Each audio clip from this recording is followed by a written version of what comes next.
Hello students,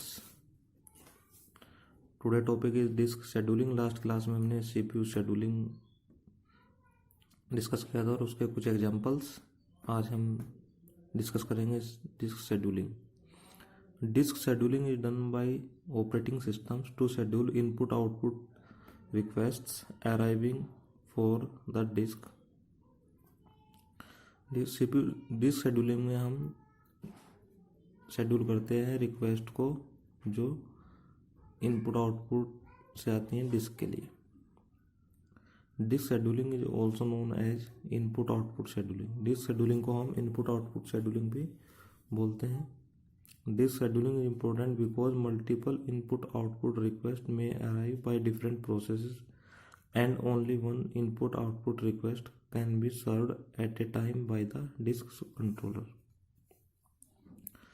disc scheduling हमारे लिए important होती है क्योंकि जो मल्टीपल रिक्वेस्ट आती हैं हमारी इनपुट आउटपुट की प्रोसेस के द्वारा, जिनमें से हम एक टाइम पे एक को ही सर्व कर सकते हैं, और जो हमारा ये वर्क होता है वो करता है हमारा डिस्क कंट्रोलर। तो हम उन सभी रिक्वेस्ट को शेड्यूल करना होता है जिससे सारे रिक्वेस्ट इजीली प्रोसेस हो सके। कुछ इम्पोर्टेंट टर्म्स हैं जो हमारी डिस्क शेड्यूलिंग से रिलेटेड हैं।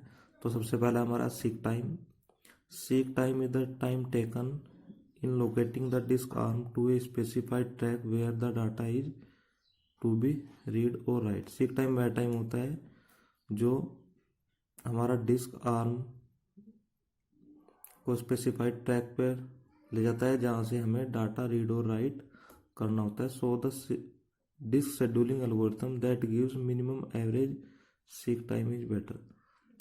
तो इसलिए जिस भी एल्गोरिथम का सीक टाइम मिनिमम होता है वही हमारी एल्गोरिथम बेटर होती है। नेक्स्ट है हमारा रोटेशनल लेटेंसी टाइम।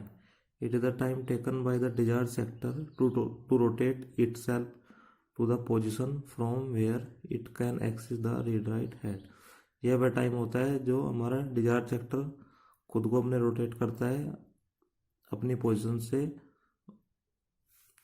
जहाँ से हमें रीड राइट हेड को एक्सेस करना होता है। Transfer time. It is the time taken to transfer the data.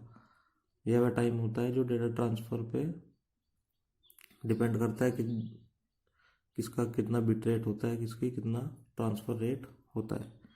Disc access time. Disk access time is equal to rotational latency plus seek time plus transfer time. Means अगर हमने जो data access किया है वो हमारे तीनों time को मिला करके कैलकुलेट किया जाता है।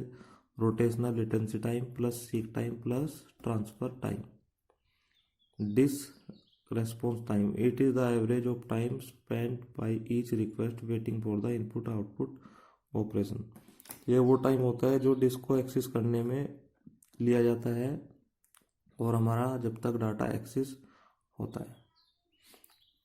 अब हम पढ़ेंगे हमारी डिस्क शेड्यूलिंग एल्गोरिथम्स। हमारी कुछ एल्गोरिथम्स हैं।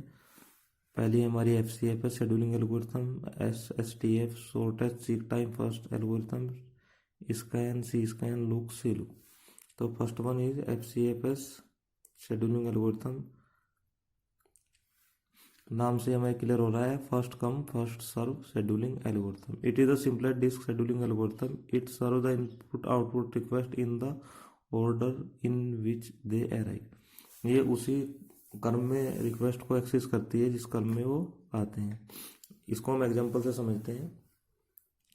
Consider the following disk request sequence for a disk with 100 tracks. एक 100 ट्रैक्स की एक डिस्क है, उसमें से हमारे पास ये कुछ रिक्वेस्ट आई हुई हैं 45, 21, 67, 94, 50, 89, 52, 61, 87, 25। और जो हमारी हेड की जो पोजीशन है वो 50 ट्रैक पर है। And moving in the left direction, find the number of head movement in cylinders using FCFS scheduling. अब देखते हैं हम इसको कैसे सोल्व करते हैं।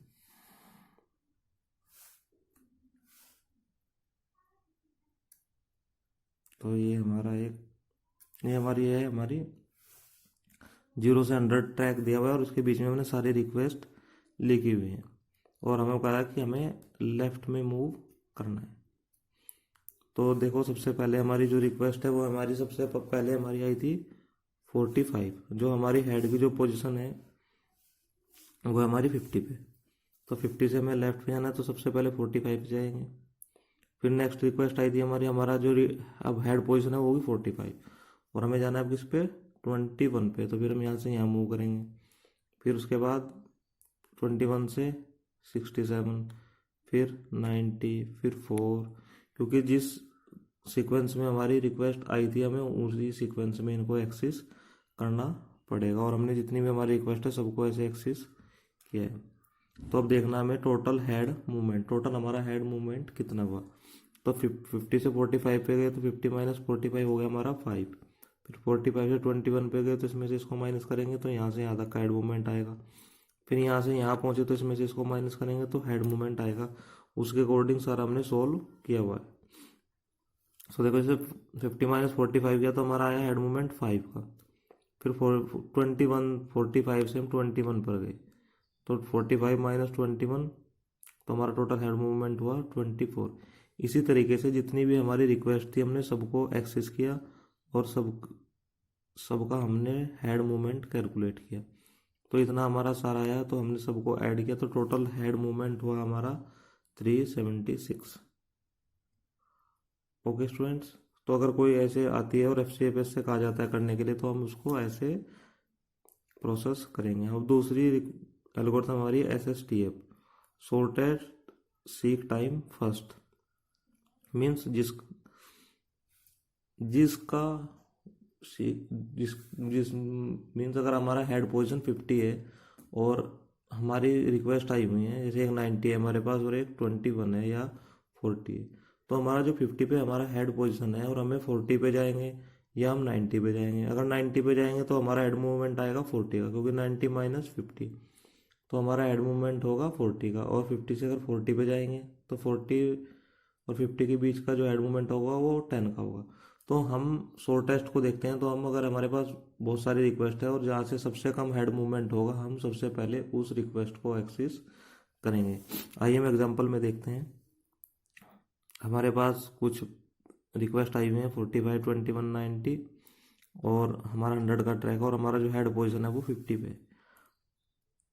तो आप लोग देखेंगे इसमें कि जो हमारा हेड पोजीशन है वो 50 पे है। ओके स्टूडेंट्स, और जितनी भी हमारी रिक्वेस्ट है हम ये देख सकते हैं, जैसे कि हमारी 45, 21, 6, 90, 4, 89, 52, 61, 87 सारी हैं। अब हम देखेंगे कि जो 50 है उसके सबसे पास में कौन सी रिक्वेस्ट है। तो हम देख रहे हैं कि यहाँ से 50 से सबसे जो नज़दीक में आ रही है वो आ रही है 45, क्योंकि शॉर्टेस्ट सीक टाइम लेना है हमें। तो इनके बीच में जो सबसे कम जो हेड मूवमेंट आ रहा है वो आया 5 का। तो हम 50 से सबसे पहले 45 को ही एक्सेस करेंगे। ओके स्टूडेंट्स, अब देखना है हमें कि अब हमारी जो पोजीशन हो गई वो हो गई 45 पे। अब 45 उसके बाद आया तो है 21, लेकिन जो 45 से अगर 21 पे जाए तो कितना हो रहा है हमारा डिस्टेंस।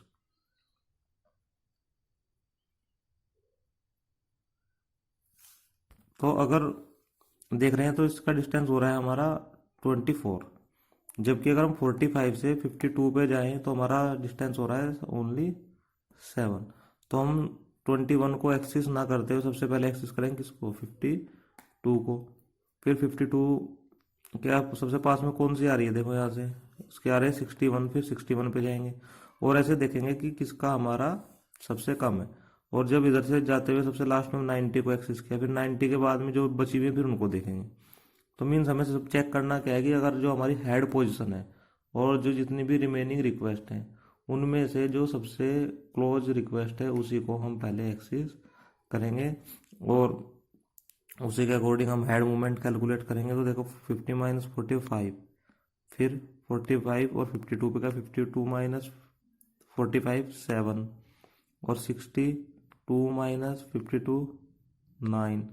तो हम सबको एक्सेस करते हुए जो भी हमारा हेड मूवमेंट आया वो आया 136, जबकि सेम रिक्वेस्ट को हमने FCFS से कैलकुलेट किया था, उसमें हमारा एक्सेस टाइम आ रहा, उसमें हमारा हेड मूवमेंट आ रहा था 376।